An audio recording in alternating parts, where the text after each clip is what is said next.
बुद्धि से भरा घड़ा।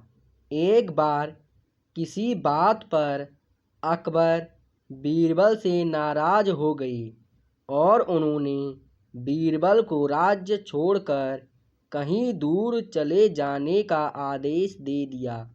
बीरबल ने अकबर के आदेश का पालन किया और राज्य छोड़कर चले गए। कुछ समय बीतने के बाद अकबर को बीरबल की याद आने लगी। कहीं महत्वपूर्ण मुद्दों पर बीरबल का मशवरा अकबर को निर्णय लेने में मदद करता था, इसलिए बीरबल के बिना निर्णय लेने में अकबर को असुविधा होने लगी। आखिरकार उन्होंने अपने सैनिकों को बीरबल को ढूंढने के लिए भेजा।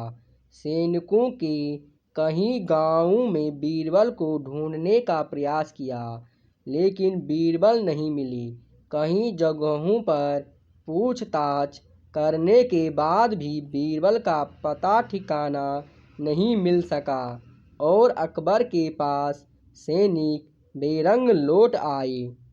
अकबर किसी भी सूरत में बीरबल को वापस लाना चाहते थे। इसके लिए उन्होंने एक युक्ति सोची। सैनिकों के माध्यम से उन्होंने अपने राज्य के सभी गांवों के मुखियाओं को संदेश भिजवाया।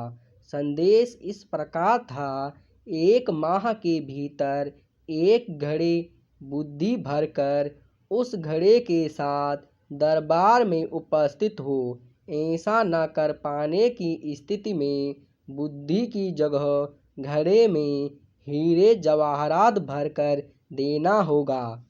अकबर का ये संदेश सैनिकों द्वारा गांव-गांव में प्रसारित किया गया।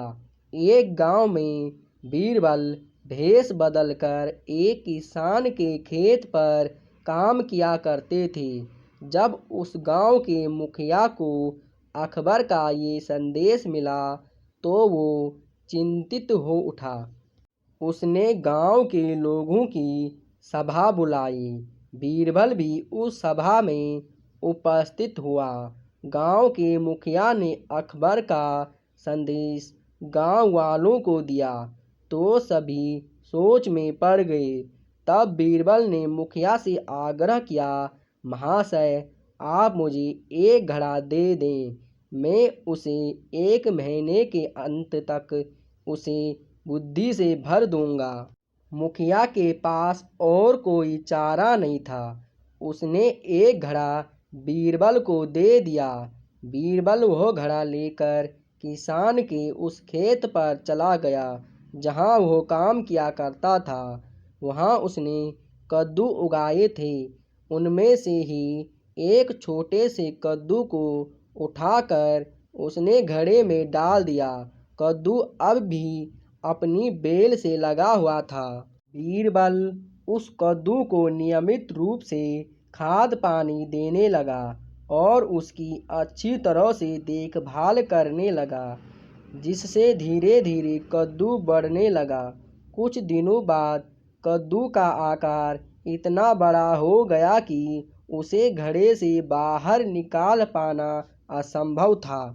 कुछ और दिन बीतने के बाद जब कद्दू का आकार घड़े के आकार जितना बड़ा हो गया, तब बीरबल ने उसे उसकी बेल से काटकर अलग किया। घड़े का मुंह कपड़े से ढकने के बाद वह गांव के मुखिया के पास पहुंचा और वह घड़ा उसे देते हुए बोला, यह घड़ा बादशाह अकबर को दे देना और उनसे कहना कि इसमें बुद्धि भरी हुई है।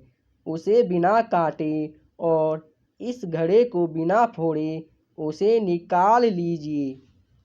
मुखिया बादशाह अकबर के दरबार पहुंचा और उसने अकबर को घड़ा सौंपते हुए वैसा ही कहा जैसा बीरबल ने उसे कहने के लिए बोला था। अकबर ने जब घड़े के ऊपर से कपड़ा हटाया और उसमें झांक कर देखा तो उसमें उन्हें कद्दू दिखाई दिया। वे समझ गए कि इतनी दूर की सोच सिर्फ बीरबल की ही हो सकती है। पूछने पर मुखिया ने बताया कि यह उसके गांव के एक किसान के खेत में काम करने वाले व्यक्ति ने किया है। अकबर जान चुके थे कि वो व्यक्ति और कोई नहीं बल्कि बीरबल है। वे तुरंत मुखिया के गांव गए। वहां किसान के घर जाकर बीरबल से मिली और उससे माफ़ी मांगकर वापस दरबार में ले आई।